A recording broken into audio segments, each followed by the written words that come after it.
Hello. तो आज हम तनाव की सीरीज और आगे कर रहे हैं ना। तो अगर आप साइड बाय साइड चैनल देख रहे हैं तो ओवर थिंकिंग भी चल रही है, उसकी सीरीज भी चल रही है और दोनों तो लिंक्ड है ना। तभी तो ओवर थिंकिंग से छुटकारा पाना चाहते हैं आप। तो क्यों ना एक तीर से हम दो शिकार कर ले। अब होता यह है कि जब हमें जीवन में खुशी मिलती है तो हम अत्यधिक खुश हो जाते हैं। कई कई खुशियां ऐसी होती हैं कि बहुत ज़्यादा खुशी हो जाते हैं हम। पर मैंने आपको पहले ही बताया कि हर चीज़ एवरेज में ही ठीक होती है। खुश होना बहुत ज़रूरी है। अल्टीमेट एम लाइफ का खुश होना ही है। Happiness is the ultimate aim. पर वो भी एक स्पेक्ट्रम में चलता है। अब शायद एक मूवी माला माल वीकली कई लोगों ने देखी होगी, या जिसने नहीं देखी तो मैं उस मूवी का एक आपको जो एक इंसिडेंट होता है उसके मूवी में, उसके बारे बताती हूँ। कि एक इंसान को 1 करोड़ की लॉटरी मिल जाती है और वो गांव का भोला भाला इंसान होता है जिसके पास तो कुछ भी पैसे नहीं होते। तो ये सुनते ही उसे इतनी खुशी होती है। और तनाव क्या होता है वास्तव में? हमारे शरीर में होने वाले बदलाव, जो हमारे आंतरिक बदलाव के कारण या बाहरी परिस्थितियों के कारण, जब हमें लगता है कि इसको जूझते हुए कि हम अब इसे जूझ नहीं सकते, तो वो इतना खुश हो जाता है कि वो उसको उस खुशी में हार्ट अटैक हो जाता है और वो मर जाता है। तो मैं ये आपको कतई नहीं कह रही कि खुश ना होना या खुश होने में भी डरना नहीं। ये एक उदाहरण है जिंदगी का।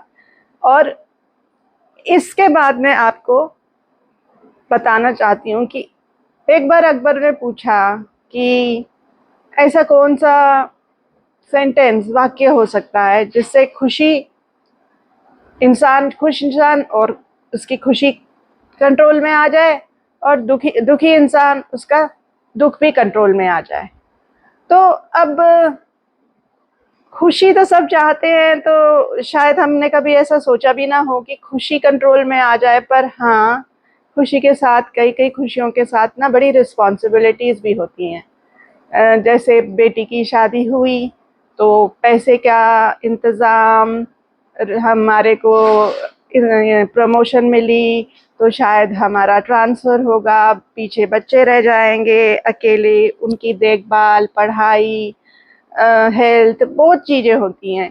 तो हर चीज़ के ना सिर्फ ऐसा नहीं है कि उस चीज़ के साथ हम उस समय के लिए बहुत खुश हो जाते हैं, पर बाद में फिर हमें पता चलता है कि हाँ, इसके साथ हमारी कुछ चीज़ें हैं, कुछ रिस्पॉन्सिबिलिटीज़ हैं, बढ़ गई हैं।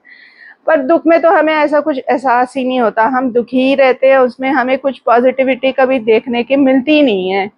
वैसे सोचने की बात है कि कोई भी चीज़ टोटली पॉजिटिव या टोटली नेगेटिव नहीं होती, पर उसमें जो उस परिस्थिति में ज़्यादा पॉजिटिवनेस है या नेगेटिवनेस है, हम उसके ऊपर जो है अपना रिएक्शन दिखाते हैं।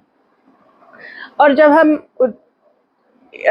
अच्छे दिन कहते हैं ना, खुशी के दिन, वो तो बहुत जल्दी निकल जाते हैं। और जो बुरे दिन हैं, ऐसा लगता है कब ख़त्म होंगे, कब ख़त्म होंगे। तो हम यही सोचते रहते हैं, उनके बारे ही सोचते रहते हैं, जबकि आसपास उस चीज़ के अलावा और भी बहुत घटनाएं घट रही होती हैं। और इसे ही तो हम एक प्रकार से बोलते हैं ना कि जो चीज़ बार बार सोचो जिसका कोई अर्थ नहीं है, मतलब सोची जाओ उसको और कोई निर्णय ना लो, ना कोई काम ना करो, तो सोच सोच के आपका तनाव तो बढ़ने ही वाला है, क्योंकि नेगेटिव है। और सिर दर्द, चक्कर, क्या क्या आपको शारीरिक परेशानियां भी होंगी। तो एक वाक्य जिंदगी में हमेशा याद रखना, जिससे आपकी खुशी थोड़ी कम हो जाएगी और आपका दुख तो जो है वो भी थोड़ा कम हो जाएगा। और वो है, दिस टू शैल पास। ये भी जो समय है निकल जाएगा। तो इससे क्या है कि तनाव जो है हमारा बहुत बहुत बहुत कंट्रोल में रहेगा। तो जब भी आप आगे से गम में हो, खुशी तो आप मैनेज कर ही लेंगे, पर गम में हो तो अपने मन में ये रखना, याद रखना ये sentence, this too shall pass, या ये भी समय खत्म हो जाएगा। Why? Because there is no health without mental health. Thank you.